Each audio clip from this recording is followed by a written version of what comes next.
Merhabalar. Bugünkü videoda gerçek zamanlı yani canlı yüz tanıma programı üzerinde çalışacağız. Şimdi size bir örnek gösteriyorum. Diyelim ki Jeff Bezos'un resmini tanımladık ve Jeff Bezos gelince biliyorsunuz Amazon'un sahibi, kurucusu.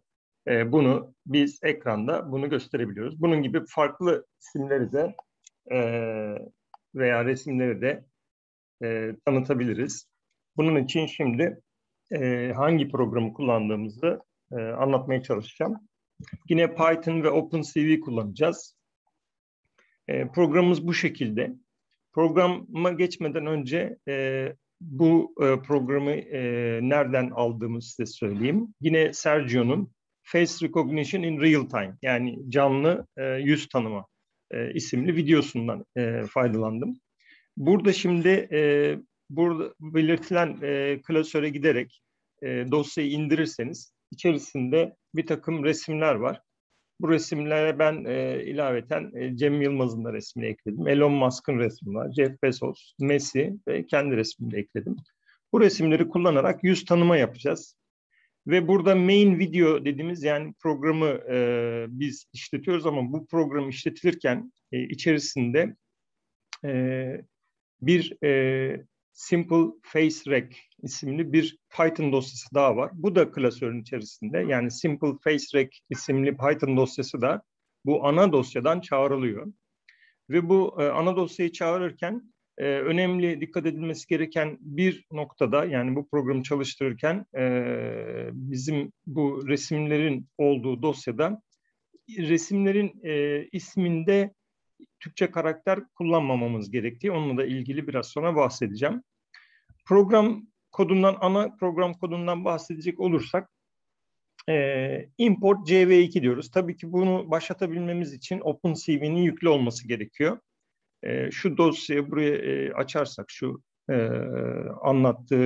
Sergio'nun bunu anlattığı yere inersek, bakın pip install OpenCV-Python.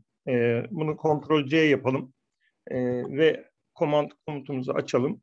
Burada bunu yazarak çalıştırmanız gerekiyor ve OpenCV Python'u yüklemeniz gerekiyor. Diğer yandan bunu ben tabii şimdi yapmayacağım çünkü daha önce yapmıştım. Diğer yandan pip install face recognition library'sini de indirmeniz gerekiyor. Ctrl+C yaparak buradan ya da direkt yazabilirsiniz. Pip install face recognition diyor. Ben bunu daha önceden yüklediğim için requirement already satisfied diyor. Yani daha önceden yüklendiği için. Fakat bunu eğer yüklersek size nasıl bir ekran göründüğünü şu şekilde gösterebilirim. Evet. Şöyle daha önceden yüklediğimde bakın aşağıda successfully built face recognition models dediği zaman bunu başarılı bir şekilde yüklediğini görebilirsiniz. En başta ben pip install face recognition demişim ve bunu yüklemişim. Sizin de bunu yüklemeniz gerekiyor. Aynı zamanda şu Simple Face Rec isimli Python yani daha doğrusu sonradan çağıracağımız bu dosyanın içerisinde de aynı zamanda NumPy'ın da yüklü olması gerekiyor. Dolayısıyla pip install NumPy'da yapmanız gerekiyor. CV2 zaten OpenCV ile geliyor. Yani buradaki import ettiğimiz bütün kütüphanelerin hazır olması gerekiyor.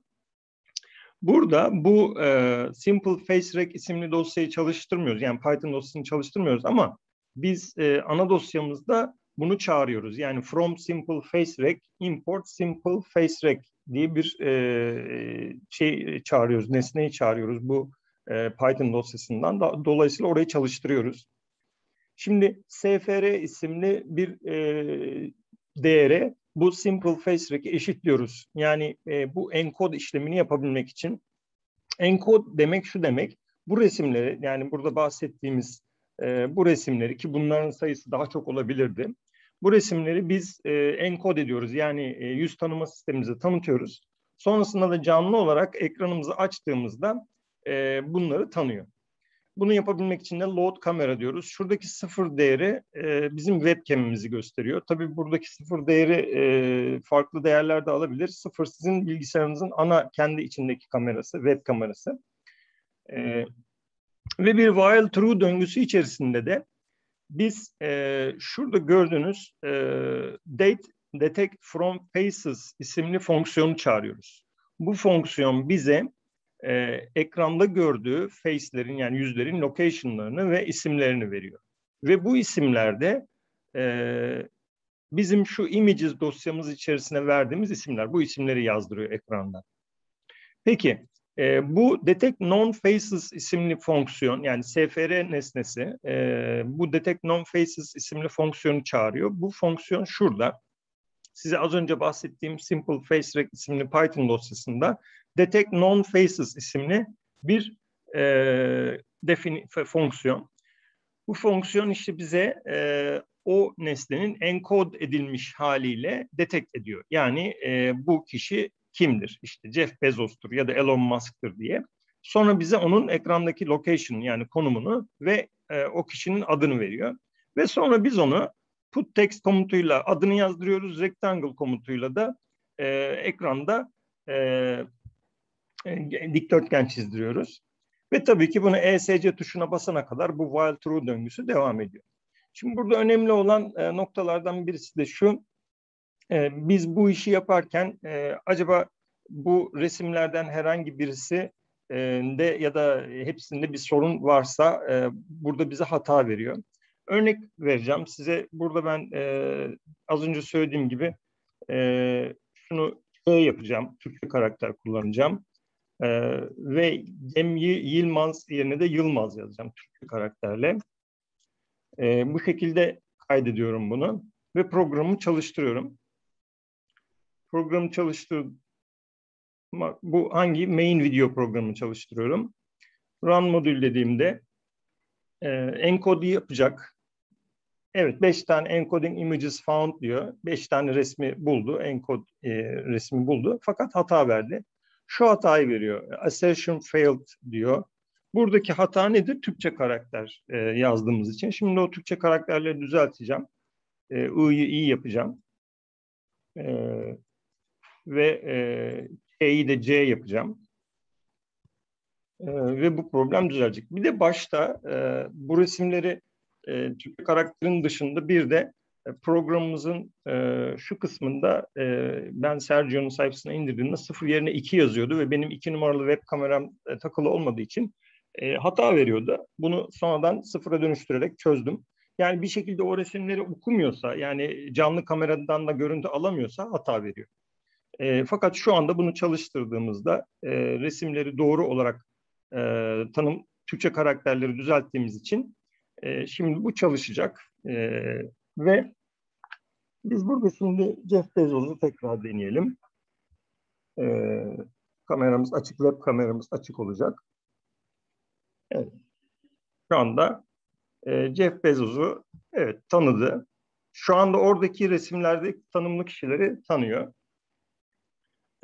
Aynı zamanda başka birisini seçelim. Mesela Cem Yılmaz'ı deneyelim. Evet, Cem Yılmaz'ın da herhangi bir resmini alalım ve tanıtmaya çalışalım. Evet, Cem Yılmaz'ı da bazen unknown diyor, bazen Cem Yılmaz olarak tanıyor. Bakın farklı bir resim gösteriyorum. Oradaki olandan farklı bir resim gösteriyorum. Yine de tanıyor. Çünkü yüz tanıma sisteminde işte göz çizgi hatlarına bakarak tanıyor. Elon Musk'ı deneyelim. Evet. Elon Musk'ı da bakalım tanıyacak mı? Evet. Pardon, ben bir şey basmışım. Evet, şu resmi alalım. Evet, Elon Musk'ı da tanıdı. Bir de Messi'yi deneyebiliriz. Evet. Messi'de bakalım. Belki şu resmini tanıyabilir. Biraz büyük resim seçmeye çalışıyorum. Evet, Messi'nin bu sefer sakallı bir resmi var. Unknown Messi. Evet, Messi olarak tanıdı. Bakın bendeki resminde e, bu bu şekilde sakallı değildi resmi. Göstereyim size. Bakın şöyle bir resim var ama fark etmiyor. Bu resmi tanıtmıştık. Bu resimdeki yüz hatlarını alarak yine de sakallı haliyle de ya da değişik bakış açılarındaki resimleri de tanıyabiliyor. Bu şekilde yüz tanımayı çok kısa bir kodla yapabiliyoruz. Bu kodları Sergio'nun sayfasına alıp çok ufak bazı değişiklikler yaptım. Bunları aşağıdaki linkte sizlerle paylaşacağım. Bu dosyaları, gerekli olanları. Resimleri paylaşmayacağım. Resimler için kendi istediğiniz resimleri kullanabilirsiniz. Fakat Türkçe karakter kullanmamaya özen gösterin. Arada boşluk olabiliyor isimde. Ama Türkçe karakter kullanırsanız hata veriyor. Ayrıca burada sizlerle main video ve simple facetrack isimli Python dosyalarını paylaşacağım. Buradaki comparison Sergio'nun anlattığı başka bir örnek. Onu burada işlemedik. Onun için onu paylaşmayacağım. Teşekkürler. Herkese iyi günler.